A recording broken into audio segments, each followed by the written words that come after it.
కోతుల నుంచి మనం నేర్చుకోవాల్సింది చాలా ఉన్నాయి.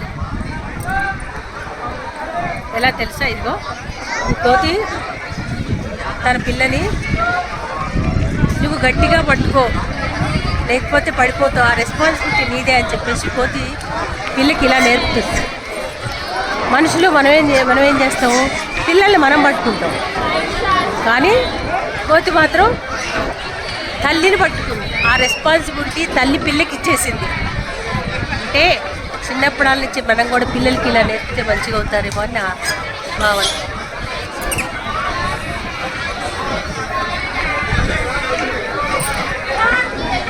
అదే గట్టిగా పట్టుకుంది పిల్ల.